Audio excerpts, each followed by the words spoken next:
ونستعينه ونستغفره ونؤمن به ونتوكل عليه ونعوذ بالله من شرور أنفسنا ومن سيئات أعمالنا من يهده الله فلا مضل له ومن يضلله فلا هادي له ونشهد أن لا إله إلا الله وحده لا شريك له ونشهد أن سيدنا ومولانا محمدا عبده ورسوله أما بعد بھئی یہ حرام کام کیوں کرتے ہو؟ تمہیں خدا کا خوف نہیں ہے؟ عذاب سے ڈرنا چاہیے.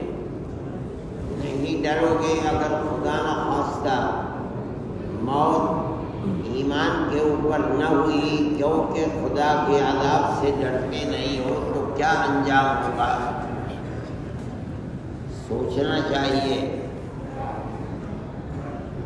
قرآن میں اللہ نے فرمایا ہے کہ جس کسی کو بھی پکڑتے ہیں ہم عذاب میں مصیبت کا شکار بنتا ہے، وہ دنیا اور آخرت میں وہ معصیت اور گناہ کی وجہ سے ہوتا ہے. مگر مسلمان ہے اس کو یہ خیال ہی نہیں کہ موت آئے گی تو کیا اللہ کو کل کو جواب دے گا، کچھ پتہ نہیں. اللہ فرماتا ہے فَكُلًّا أَخَذْنَا بِذَنبِهِ، ہم نے جس کسی کو بھی اپنے عذاب میں پکڑا گناہ کی وجہ سے پکڑا.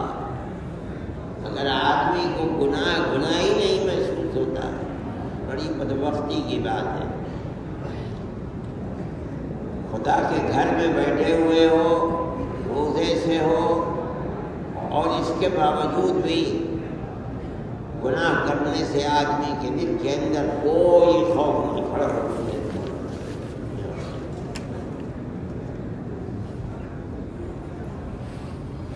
میں بڑی مختصر سی بات کر کے چھٹی کروں گا، میری بھی طبیعت ٹھیک نہیں ہے. یا ایھا الناس کلوا مما فی الارض حلالا طیبا ولا تتبعوا خطوات الشیطان. اے لوگو، زمین کے اندر جو بھی نعمتیں ہیں ان کو کھاؤ. شرط یہ ہے کہ حلال کو کھاؤ، حرام کو نہ کھاؤ. جو چیز تمہارے جسم میں لگے، مفید ہو، فائدہ دینے والی ہو اور حلال ہو، دونوں چیزیں اس کو کھاؤ. یہ اللہ کا حکم ہے.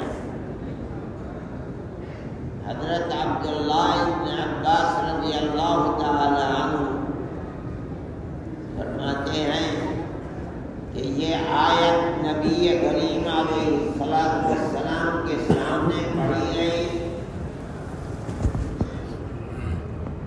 جو ایک صحابی ہیں حضرت سعد بن ابی وقاص رضی اللہ تعالی عنہ، وہ کھڑے ہوئے اور کہا کہ یا رسول اللہ ادعو اللہ لی ان یجعلنی مستجاب الدعوہ، اللہ سے میرے لیے دعا کر دیجیے کہ اللہ مجھے مقبول دعا والا بنا دے.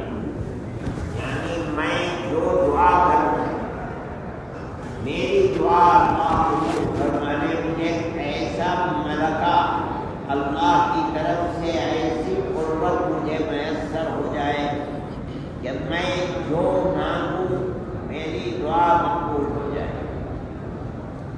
اللہ کے نبی نے اس وقت ان کے لیے دعا نہیں فرمائی. ان کو وہ بتایا کہ جس کی وجہ سے وہ مقبول دعا والے ہو سکتے ہیں. وہ کیا ہے؟ ایک لفظ میں بتایا، یا سعد اقم مطعمک تکن مستجاب الدعوہ، ایسا اپنے کھانے پینے پہننے اپنی کمائی کو حلال کر دے، جو دعا مانگے گا وہ دعا قبول ہوگی۔ یعنی تیرے پیٹ کے اندر جو رزق جا رہا ہے حلال ہونا چاہیے، حرام نہ ہو۔ اگر حرام ہوگا اور تو جس زبان سے مانگ رہا ہے اس زبان میں طاقت حرام کھا کر بنی ہے، جن ہاتھوں کو اٹھا کر دعا کر رہا ہے ان ہاتھوں میں طاقت حرام کھا کر بنی ہے، تو تو مانگے گا تو اللہ تیری دعا کو قبول نہیں فرمائے گا۔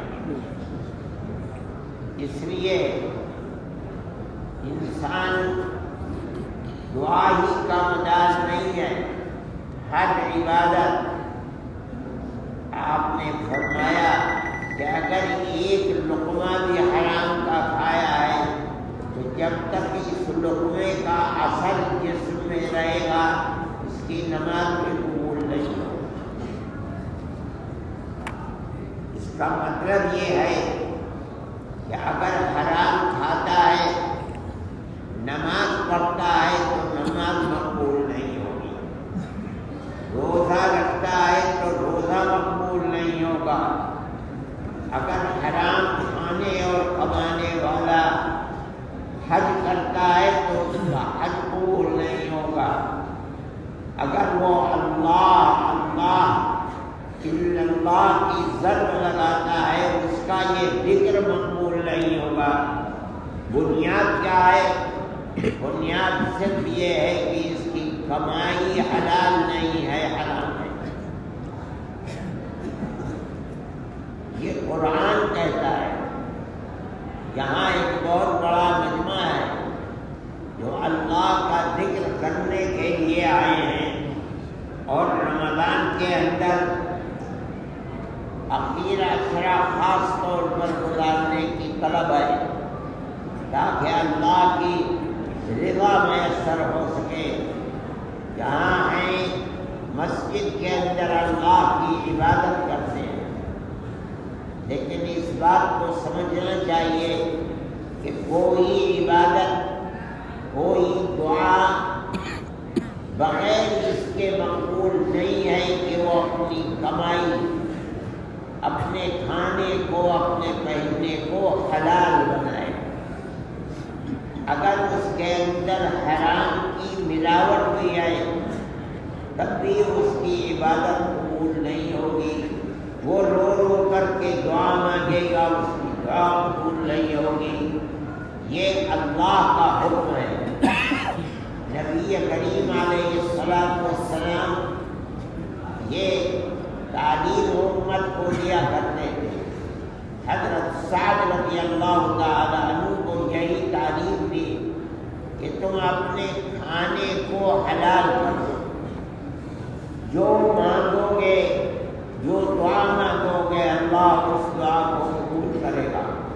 اس کا مطلب یہ ہے کہ ساتھ تمہاری کوئی خصوصیت نہیں ہے، بلکہ میری امت کا کوئی بھی آدمی چاہے وہ عرب کا ہو یا عجم کا ہو، ہندوستان کا ہو یا امریکہ کا ہو، چاہے آج چاہے 1000-2000 سال کے بعد ہو، ایک اصول ہے کہ اگر اللہ کے یہاں دعا کو قبول کرانا چاہتا ہے کوئی آدمی تو اپنے کھانے کو اپنے کمانے کو حلال کرے، اس کے اندر حرام کی ملاوٹ نہ ہو، اور اگر ملاوٹ ہوگی تو اس کی دعا مقبول نہیں ہوگی۔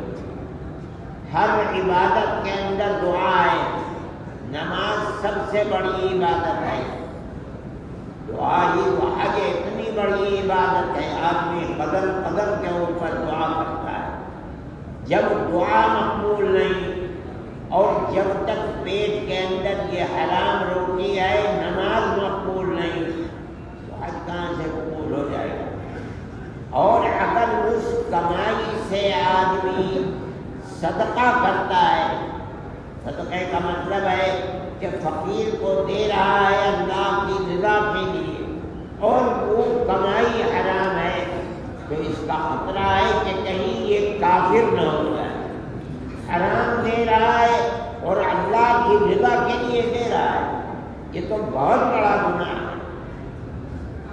وہ حضرات جو اللہ کی عبادت کرتے ہیں ان کے لیے بہت بڑی چیز ہے کہ وہ عبادت کریں اور ان کا کھانا پینا پہننا کمانا سب حلال کا ہو۔ اگر خطرہ ہے حرام کا اسے اپنے آپ کو بچائیں، اگر ایسا نہیں کریں گے تو ان کی عبادت اللہ کے یہاں مقبول نہیں ہو پائے۔ قبولیت کے لیے یہ شرط ہے۔ حضرت سعد رضی اللہ تعالی عنہ جو نصیحت اللہ کے نبی نے فرمائی تھی اس کو اپنے پلے سے باندھ لیا۔ مشہور تھے صحابہ میں کہ سعد مستجاب الدعوات، جو دعا کرتے تھے اللہ اس دعا کو قبول فرماتا تھا۔ کیوں؟ جو نصیحت اور نسخہ رسول اللہ صلی اللہ علیہ وسلم نے بتایا تھا، حضرت سعد رضی اللہ تعالی عنہ نے اس نسخے کو اپنے دامن سے باندھ لیا۔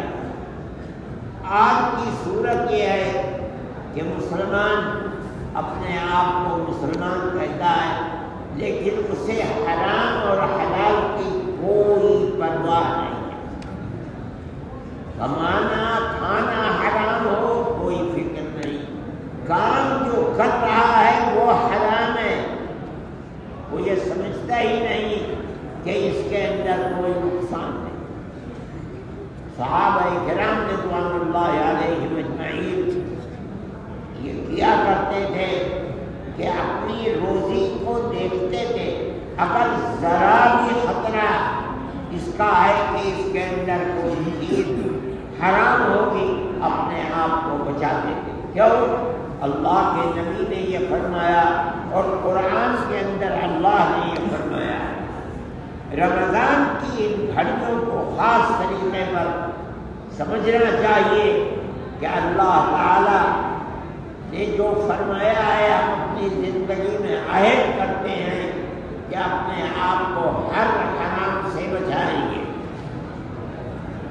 میرے بھائی، رمضان کے 2 حصے گزر چکے، اب یہ آخری حصہ ہے۔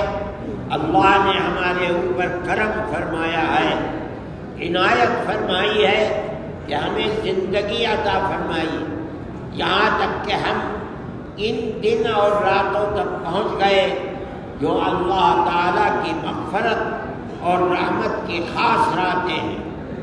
آج تک 20 دن گزرنے کو آئے، پہلا عشرہ، پہلے 10 دن یہ اللہ کی رحمت کے دن اللہ کے نبی نے بتائے ہیں، اور دوسرے 10 دن یہ مغفرت گناہوں کی معافی کے دن اور رات ہیں۔ آج سے جو دن اور رات آ رہے ہیں، کل سے 10 دن کے جس میں آپ اعتکاف کر رہے ہیں، اللہ کے نبی نے فرمایا یہ تو جہنم کے عذاب سے آزادی کے خاص طریقے کے اوپر دن اور رات ہیں۔ ان کو اللہ کی بہت بڑی رحمت سمجھنا چاہیے۔ ان دن اور راتوں میں اپنے آپ کو گناہوں سے بچانا چاہیے، عہد کرنا چاہیے کہ اے اللہ ہم کبھی گناہ نہیں کریں گے، ہم نے جو گناہ کیے ہیں انہیں معاف کر دیجیے۔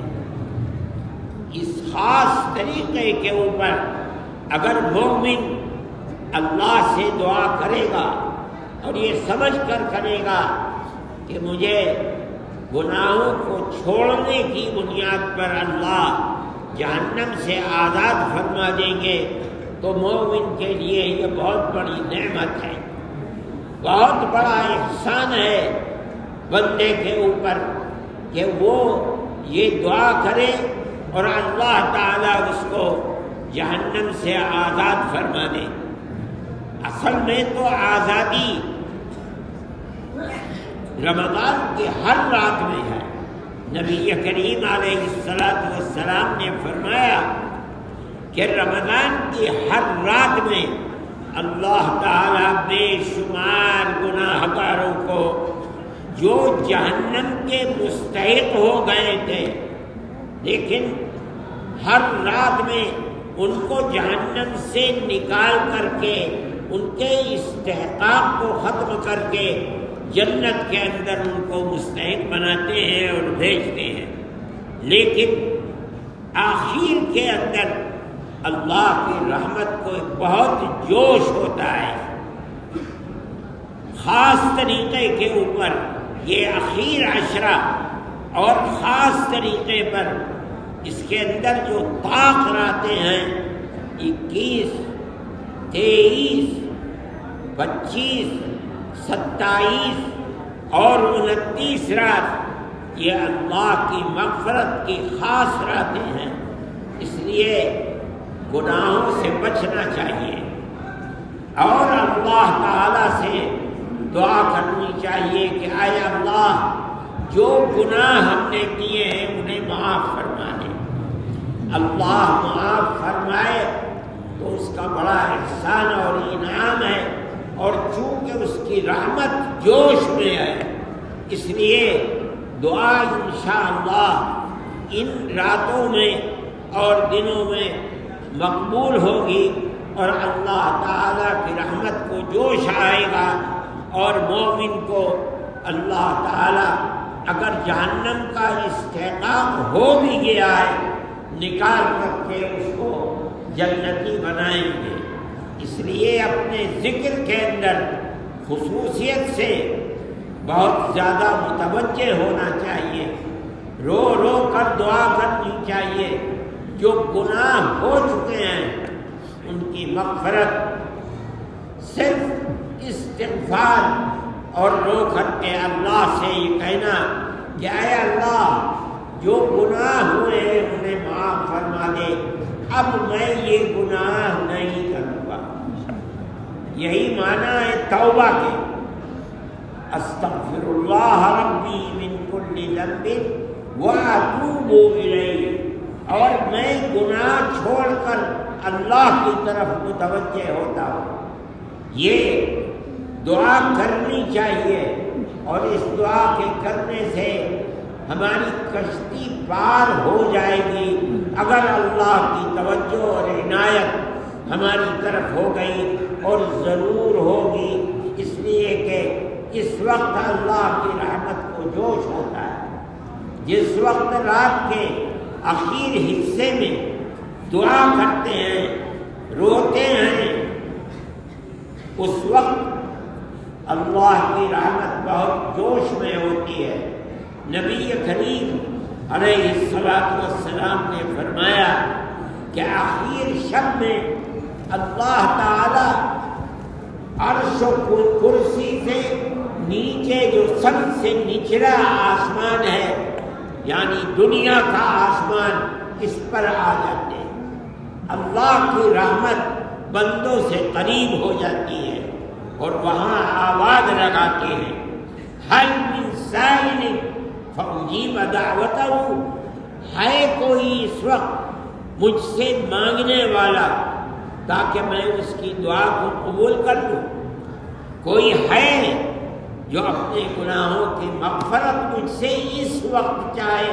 میری رحمت کے دروازے کھلے ہوئے ہیں، جوش میں ہے، جو مانگے گا اس کو دیا جائے گا۔ اس لیے خاص طریقے کے اوپر دعائیں کرنی چاہیے، اور جو دعا رات کے آخر حصے میں جب آپ تہجد کے بعد دعا کرتے ہیں مانگی جاتی ہے وہ مقبول ہے، اور اللہ سارے گناہوں کو معاف کر دے گا۔ لیکن ایک بات یاد رکھنی چاہیے، گناہ دو طرح کے ہیں، ایک تو اللہ کے گناہ ہیں، اللہ نے منع کیا یہ نہ کرو، یہ اللہ کے گناہ ہیں۔ شراب پیتا ہے آدمی، جوا کھیلتا ہے، مسلمان ہے، خدا نے پیسہ دے دیا ہے، داڑھی مڑاتا ہے روزانہ، خدا کے اور اللہ کے نبی کے دشمنوں کی صورت بناتا ہے، اس کی معافی استغفار ہے۔ کیا مطلب؟ اے اللہ معاف فرما دے، اتوب اب نہیں کروں گا۔ اللہ نے فرمایا یا ابن آدم لو بلغت ذنوبك عنان السماء ثم استغفرتنی غفرت لك ولا ابالی۔ اے آدمی، اگر تو نے اتنے گناہ کیے کہ تیرے گناہ آسمان تک پہنچ گئے، پہاڑ بن گئے، اگر تو پھر بھی مجھ سے استغفار، اے اللہ معاف فرما دے، اب نہیں کروں گا، تو میں تیرے گناہوں کے پہاڑ بھی معاف کر دوں گا۔ یہ اللہ کی رحمت ہے۔ لیکن ایک دوسرا گناہ بھی ہے، اس کو کہتے ہیں حقوق العباد۔ کیا ہے؟ آدمی پر ظلم کرے، آدمی کسی یتیم کے مال کو ہڑپ کر لے، کسی غریب آدمی کی زمین پر قبضہ کر لے، کسی سے قرض لے اور ادا نہ کرے، یہ بڑا عظیم گناہ ہے۔ چاہے کتنی نمازیں پڑھ لے، چاہے کتنے حج کر لے، چاہے کتنی ہی استغفار کر لے، کسی آدمی کی پھوٹی پھوٹی کوڑی بھی اللہ معاف نہیں کرے۔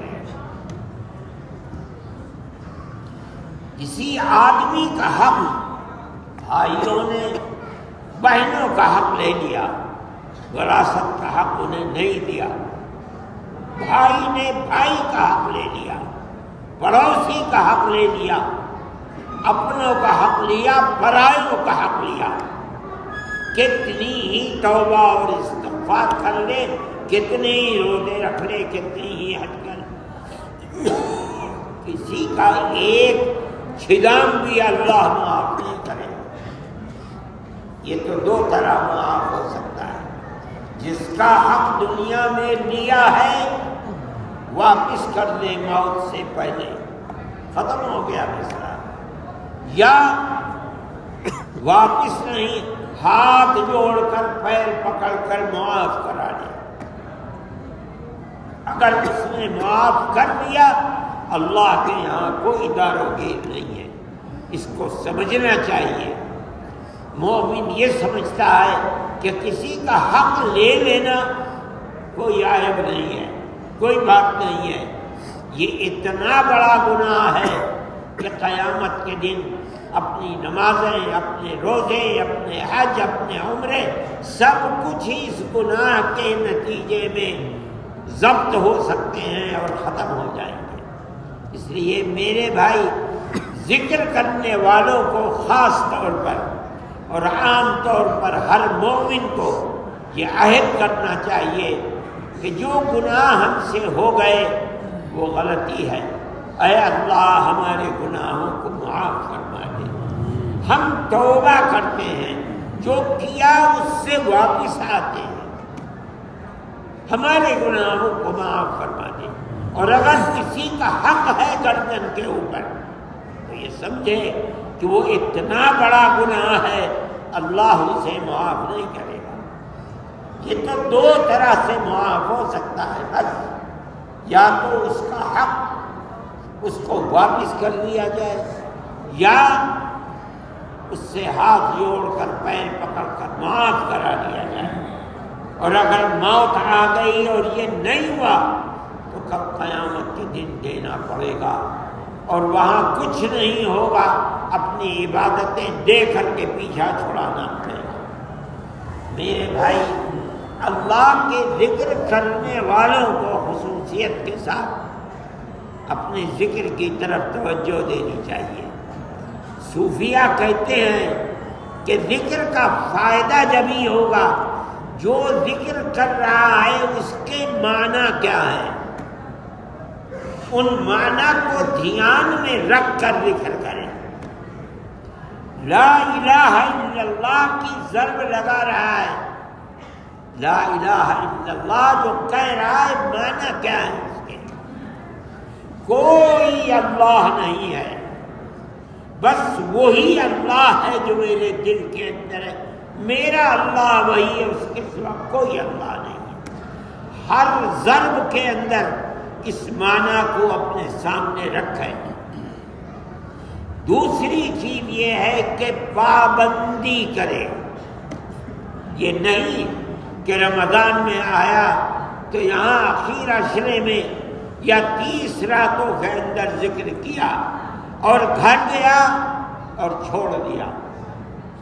ذکر کی پابندی چھوٹ جانا یہ دلیل ہے صوفیہ کے نزدیک کہ ان 30 دنوں کا ذکر مقبول نہیں ہے۔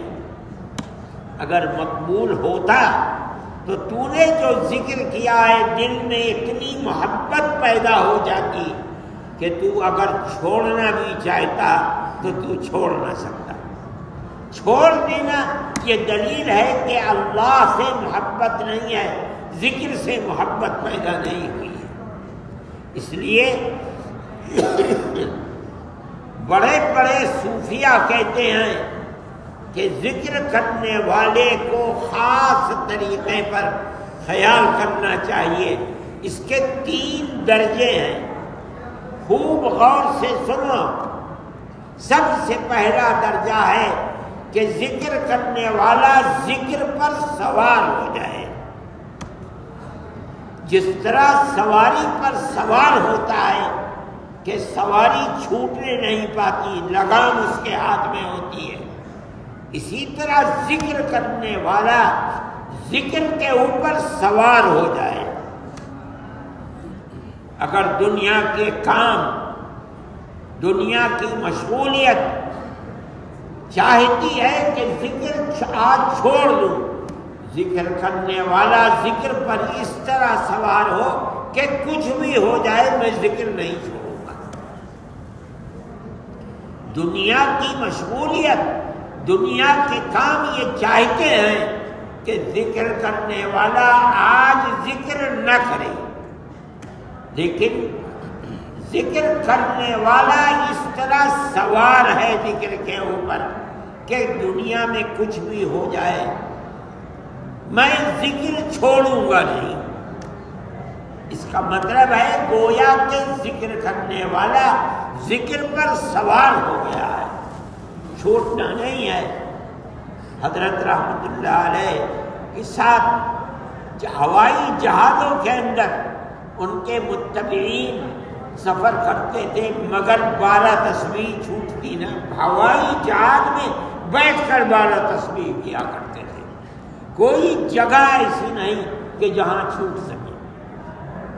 یہ پہلا مرتبہ ہے۔ دوسرا مرتبہ ذکر کرنے والے پر سوار ہو جائے۔ اتنی محبت ذکر کرتے کرتے دل میں ذکر کی پیدا ہو جائے کہ اگر ذکر کرنے والا چاہے بھی کہ آج چھوڑ دوں تو ذکر کی محبت اسے چھوڑنے نہیں دیتی۔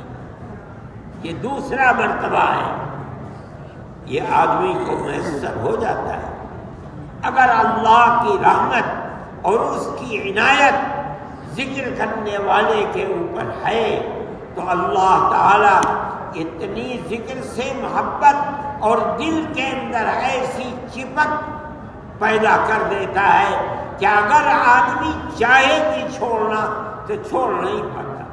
نماز کا آدمی پابند ہے، مان لیجئے سفر میں پانی نہیں مل رہا، جس کے اوپر نماز سوار ہے آدمی بےتاب پھرتا ہے کہیں سے پانی مجھے چاہیے۔ یہ بےتابی کہاں کے؟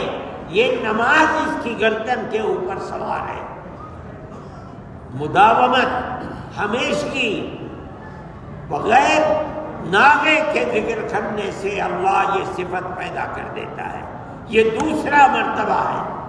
اور دیکھو تیسرا مرتبہ سب سے بڑا مرتبہ ہے، وہ یہ ہے کہ مذکور یعنی اللہ کی ذات ذاکر ذکر کرنے والے کے اوپر سوار ہو جائے۔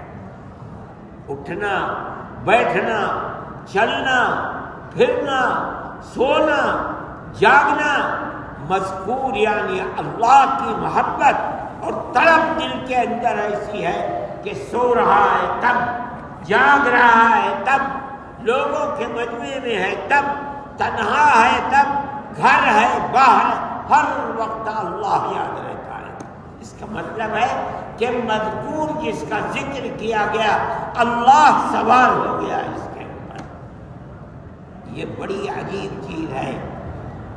یہ وہ وقت ہے کہ اگر آدمی موت کے وقت بے ہوش ہو گیا، 10 دن 5 دن بے ہوشی کی کیفیت کے اندر ہے، اتنا ذکر ہوا کہ مر رہا ہے مگر زبان سے اللہ اللہ اللہ چل رہا ہے۔ پاس انفاس میں اتنا ملکہ حاصل ہو گیا کہ مر رہا ہے، ہوش نہیں ہے مگر اللہ اللہ چل رہا ہے۔ ذکر کی یہ خصوصیات ہیں، اس کو سمجھنا چاہیے اور ذکر اسی طرح کرنا چاہیے۔ اور اسی لیے لوگ خانقاہوں میں آتے ہیں، بیٹھتے ہیں، اللہ کا ذکر کرتے ہیں، مگر یاد رکھیے یہ جبھی ہوگا جب دل لگا کر، معنی کو سمجھ کر، ایسی پابندی کہ زمین و آسمان کچھ بھی ہو جائے، کوئی پیدا ہو یا کوئی مرے، مجھے اپنے ذکر کو نہیں چھوڑنا۔ اکابر رحمہم اللہ اسی طرح ذکر کیا کرتے تھے اور اس کے نتائج ان کی زندگی میں اسی طرح ظاہر ہوتے تھے۔ میں نے ایسے بزرگوں کو دیکھا ہے کہ جو کئی دن بلکہ بہت دنوں تک بے ہوشی کی کیفیت کے اندر پڑے ہیں، لیکن جب ان کے منہ کھلے اور دیکھا تو زبان سے اللہ اللہ اللہ چل رہا ہے۔ یہ اسی بنیاد پر کہ ذکر کیا اور پابندی کے ساتھ کیا، اللہ کی رحمت متوجہ ہو گئی۔ اب اس رحمت کی بنیاد کے اوپر یہ ملکہ اللہ تعالی ذکر کرنے والے کو عطا فرما دیتا ہے۔ اس لیے رمضان کی ان آنے والی 10 راتوں کو غنیمت سمجھیے، گناہوں سے توبہ کیجیے، اپنے آپ کو جناب رسول اللہ صلی اللہ علیہ وسلم موت کے بعد جن کی شفاعت کے بغیر کشتی پار نہیں لگے گی، ان کی رضا کو سامنے رکھتے ہوئے اور اس سے زیادہ اللہ کی رضا کو سامنے رکھتے ہوئے اپنی زندگی کو گناہوں سے بچانا چاہیے۔ اللہ ہم سب کی دنیا اور آخرت کو آباد فرمائے، دنیا کو بھی اللہ کے نبی اور اللہ کے حکم کے مطابق گزارنے کی توفیق عطا فرمائے، اور آخرت میں بھی اللہ تعالی ہمیں گناہوں سے پاکی کی بنیاد پر ہمارے چہروں کو سیاہی سے بچا کر اللہ تعالی سفید اور نورانی بنائے۔ یوم تبیض وجوہ وتسود وجوہ، قیامت کا دن وہ ہے کہ جس دن کچھ چہرے سفید ہوں گے اور کچھ چہرے سیاہ ہوں گے۔ جنہوں نے گناہوں کو چھوڑ دیا، اللہ سے معافی مانگ لی، اللہ نے مغفرت کر دی، ان کے چہرے چاند کی طرح چمک رہے ہوں گے، اور جنہوں نے نہیں کیا ان کے چہرے سیاہ ہوں گے۔ اللہ ہمارے اوپر کرم فرمائے، ہماری قبر کی منزل کو بھی آسان فرمائے، اور میدان محشر میں بھی اللہ ہمارے چہروں کو سفیدی عطا فرمائے، گناہوں سے حفاظت فرمائے۔ وآخر دعوانا ان الحمد للہ رب العالمین۔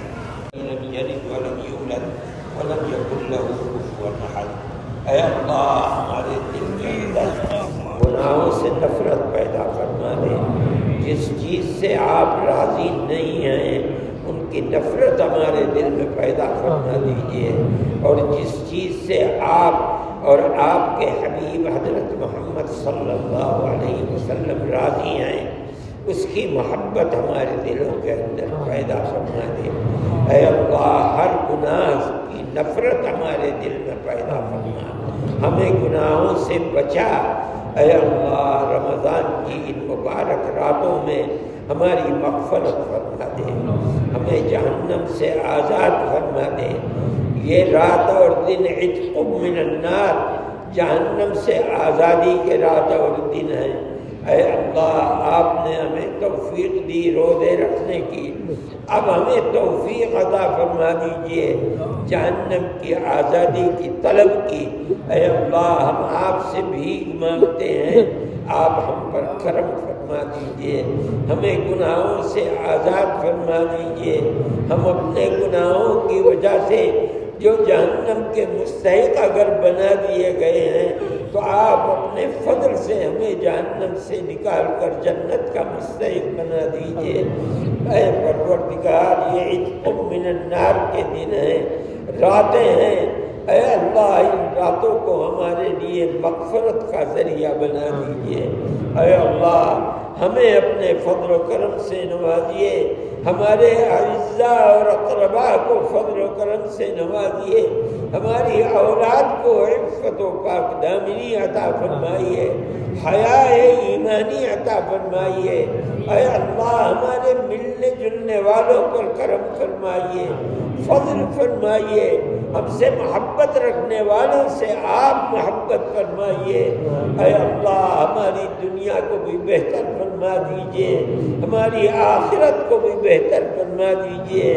اے پروردگار زندگی گناہوں میں گزر گئی ہے، اے الہ العالمین اب آپ سے بڑھاپے میں جب موت سر پر سوار ہے، اے اللہ دعا کرتے ہیں کہ آپ ہماری زندگی کو خیر و برکت کی زندگی بنا دیجئے۔ اے الہ العالمین گناہوں سے معاف فرما دیجئے۔ اے پروردگار آپ ہمارے اللہ ہیں اور ان دنوں کے اندر آپ کی رحمت جوش پر ہوتی ہے، ہم آپ سے مانگ رہے ہیں، آپ سن رہے ہیں۔ اے اللہ ہم پر کرم فرما دیجئے، مغفرت فرما دیجئے، شرور و فتن سے محفوظ و مامون فرما دیجئے، اعمال صالحہ کی توفیق عطا فرمائیے، ہماری قبر کی منزل کو آسان فرما دیجئے، جو سب سے پہلی منزل ہے، قبر کی بعد کی منزلوں کو بھی آسان فرما دیجئے۔ ہم آپ سے بھیک مانگ رہے ہیں، آپ سن رہے ہیں۔ اے اللہ ہماری اس کوشش کو رائگاں نہ فرمائیے، فضل فرمائیے، اور جو گناہ ہو رہے ہیں ہمارے دل کے اندر اپنی خشیت اور خوف پیدا فرما دیجئے، ہمیں گناہوں سے بچا دیجئے، گناہوں اور لغزشوں سے اے الہ العالمین ہمیں آزاد فرما دیجئے، توجہ فرمائیے، عنایت فرمائیے، گناہوں کی نفرت اور خوف آخرت ہمارے دلوں کے اندر پیدا فرما دیجئے، مغفرت فرمائیے، اور جناب رسول اللہ صلی اللہ علیہ وسلم کے طریقے پر چلنے کی توفیق عطا فرمائیے۔ صلی اللہ تعالی علی خیر خلقہ سیدنا